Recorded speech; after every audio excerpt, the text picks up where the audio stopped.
ইতিমধ্যে আপনারা জেনেছেন যে রমনা থানার একটি হত্যা মামলায়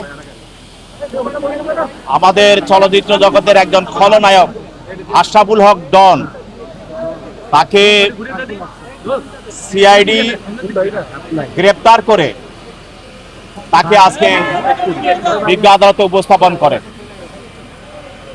এই আশরাফুল হক ডন সে আজকে সকাল 5টার সময় হযরত শাহজালাল বিমানবন্দর দিয়ে সে বিদেশে পালিয়ে যাওয়ার চেষ্টা করেছিল। সেখানে ইমিগ্রেশন তাকে আটক করে, পরবর্তীতে সিআইডির কাছে তাকে হস্তান্তর করে এবং সিআইডি তাকে গ্রেপ্তার করে আদালতে উপস্থাপন করে।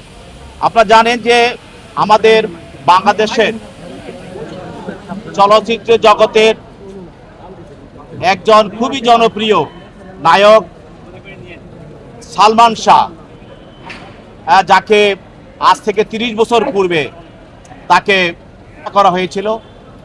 এই মামলার পরবর্তীতে তার মামা এই মামলা দায়ের করে এবং এই মামলা দীর্ঘদিন তার মা, তার বাবা, সালমান শাহের বাবা দুইজনে এবং তার সালমান শাহর ফ্যানেরা আন্দোলন সংগ্রাম করে এই পরবর্তীতে বিজ্ঞ আদালত থেকে আদেশ নিয়ে এই মামলাটি রমনা থানায় মামলা দায়ের হয়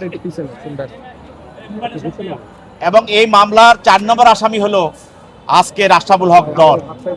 এই মামলার 1 নম্বর আসামি হলো সালমান শাহর একজন, তার স্ত্রী সামিরা হক এবং 2 নম্বর আসামি হলো আরেকজন, তার আজিজ মোহাম্মদ ভাই, আরেকজন 3 নম্বর মা মানে সামিরা হকের মা, 3 নম্বর আসামি লুসি এবং 4 নম্বর আসামি হলো আজকের এই ডন। এইসব মোট 11 জন আসামি এই মামলার আসামি।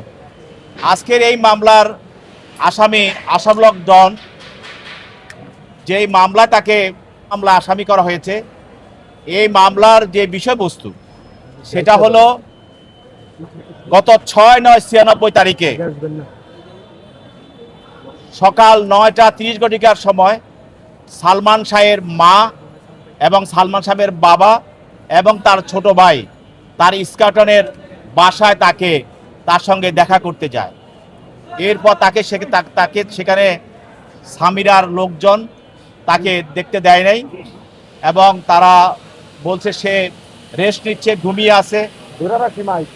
তারপরে তাকে সেখান থেকে তারা বিতাড়িত করে, তারা চলে আসে। এরপরে রাত 11টার দিকে, 11:30টার সময় সেখানে একজন প্রোডাকশন ম্যানেজার সে ফোন করে জানায় সালমান শাহের মাকে বা বাবাকে যে সালমান সাহেবের অবস্থা খুব খারাপ, সেই জন্য কী অবস্থায় আছে আপনারা আসেন। তখন সেখানে সালমান সাহেবের মা, তার বাবা এবং তার ভাই তারা সেখানে যায়। যাওয়ার পরে তাকে দেখে যে সে মুমূর্ষ অবস্থায় পড়ে আছে এবং তারা দেখতে পায় যে তার অবস্থা খুবই শোচনীয় এবং প্রায় সে মৃত। সেখান থেকে তাকে হলি ফ্যামিলি হসপিটালে নেওয়া হয়, সেখান থেকে তাকে আবার ঢাকা মেডিকেলে নেওয়া হয়। সেখানে ডাক্তার তারা মৃত বলে তাকে ঘোষণা করে। এই বিষয়ে তার মা, বাবা এবং তার মামা তারা দীর্ঘদিন যাবৎ এই মামলাটি নামার জন্য ফ্যাসিস্টের আমলে চেষ্টা করেছিল, কিন্তু ফ্যাসিস্টের সহযোগিতার কারণে তারা তখন মামলাগুলো নিতে তাদের অনেক কষ্ট করতে হয়েছে। এরপরে আজিজ মোহাম্মদ ভাই এবং ডন এবং সামিরা তারা তার ছোট ভাই তাকে অপহরণ করার চেষ্টা করেছিল তাদের বাসা থেকে, যেন তারা কোনো মামলা মোকদ্দমা না করে, এই ভয় দেখানোর জন্য। কিন্তু ওই মামলায় তার নীলা চৌধুরী অর্থাৎ সালমান শাহর মামলা ক্যান্টনমেন্ট থানায় একটি মামলা করে। সেই মামলায় একজন আসামি, তার নাম হলো জাবেদ, রিজভী আহমেদ ওরফে ফরহাদ, তাকে আসামি করা হয় এবং সেও আবার এই হত্যা মামলারও আসামি।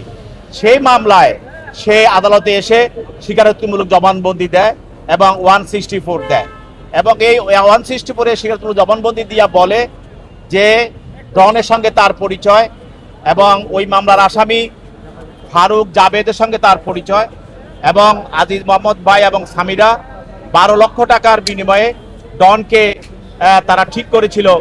এই 12 লক্ষ টাকার চুক্তিতে ডন, ফারুক, জাবেদ সহ আরও অন্যান্য আসামি, মোট 11 জন আসামি, তারা তাকে হত্যা করার পরিকল্পনা করে এবং সেখানে যেদিন তাকে হত্যা করা হয় তার বাড়িতে, সেদিন এখানে আজিজ মোহাম্মদ ভাই ছিল, উপস্থিত ছিলেন, স্বামীরাও ছিলেন, অন্যান্য আসামিরা ছিল।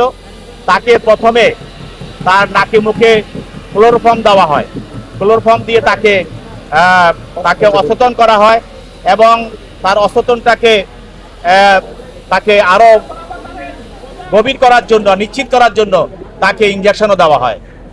তারপরে পরবর্তীতে তার মৃত্যুটাকে নিশ্চিত হওয়ার পর তাকে ফ্যানের সঙ্গে দড়ি দিয়ে ঝুলিয়ে রাখা হয় এবং এই যে তাকে ঝুলিয়ে রাখা হয়েছিল, যেই দড়িটি সেখানে ব্যবহার করা হয়েছে, সেইটা ডন তার স্বীকারোক্তিমূলক জবানবন্দি মতে ডন নিজে তার মাজায় বেঁধে সেখানে নিয়ে গিয়েছিল। এই জবানবন্দির ভিত্তিতে পরবর্তীতে আদালত এই সালমান শাহের হত্যা মামলাটি বিজ্ঞ আদালতে থানায় গ্রহণ করে এবং সেই মামলার আসামি হিসাবে আজকে ডনকে গ্রেপ্তার করে বিজ্ঞ আদালতে উপস্থাপন করা হয়। তার পক্ষে কোনো আইনজীবী ছিল না এবং তার কোনো জামিনে প্রার্থনাও ছিল না। বিজ্ঞ আদালত এই তদন্তকারী কর্মকর্তার দরখাস্ত মতে এবং মামলার বিষয়বস্তু দেখে তাকে CW বলে জেল হাজতে প্রেরণ করে।